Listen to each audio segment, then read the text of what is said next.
Michael Jackson মারা যাওয়ার পর পরিবারের সদস্যরা সিদ্ধান্ত নেন জ্যাকসনের মৃতদেহ দাফন করা হবে ফরেস্ট লন মেমোরিয়াল পার্কের অভ্যন্তরে।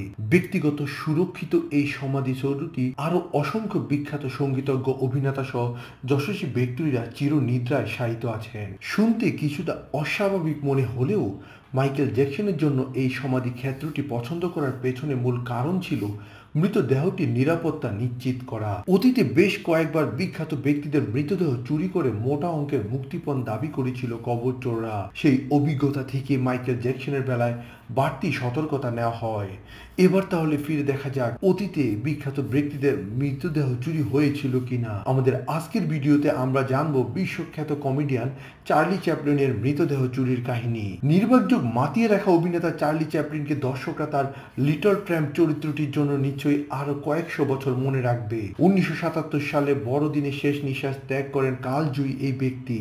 মারা যাওয়ার পরপরই 300 পাউন্ড ওজনের ওক কাঠের কোপিনে করে সুইজারল্যান্ডের কোর্সিয়ার গ্রামে শেষ বিদায় জানানো হয় তাকে। কিন্তু 1978 সালের মার্চের 2 তারিখ তার মৃতদেহ চুরি করে কবরচোররা।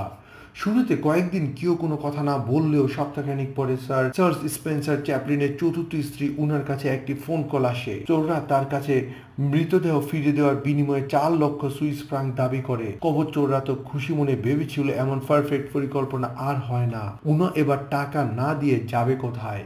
কিন্তু তাদেরকে অবাক করে দিয়ে সদ্য বিধবা লেডি উনা চ্যাপলিন টাকা দিতে অস্বীকৃতি জানিয়ে বলেন চার্লি এসব শুনলে প্রচন্ড বিরক্ত হতো। জালিয়াতি চক্রকে হাতে নাতে গ্রেপ্তার করার উদ্দেশ্যে মুক্তিপণ নিয়ে হাজির হওয়ার সাজানো নাটক করে স্থানীয় পুলিশ। কিন্তু সতর্ক চোররা আগে থেকেই তা টের পেয়ে যাওয়ায় সেই পরিকল্পনা ভেস্তে যায়। তবে চোর আর পুলিশ উভয় পক্ষই সমান নাছোড়বান্দা হওয়ায় তাদের মধ্যে ইঁদুর বেড়াল খেলা চলতে থাকে আরো কিছুদিন। মে মাসে কবরচোরদের কাছ থেকে আরেকটি ফোন কল আশা করেছিল পুলিশ। কাজে তারা চ্যাপলিনের বাড়ির ফোনটি আগে থেকে ট্যাপ করতে থাকে।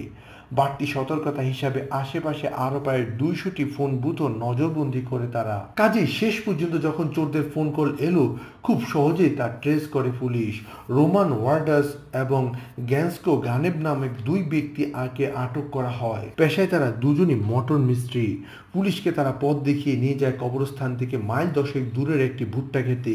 এখানেই লুকিয়ে রাখা হয়েছিল চ্যাপলিনের চুরি করা মৃতদেহ। চ্যাপলিনকে উদ্ধার করে 2 চোরকে আদালতে হাজির করে পুলিশ। চুরির মূল হোতা হিসেবে রোমানের সাজা হয় 4 বছরের কারাদণ্ড আর তার সহকারী হিসেবে গ্যান্সকোকে ভোগ করতে হয় 18 মাসের কারাবাস।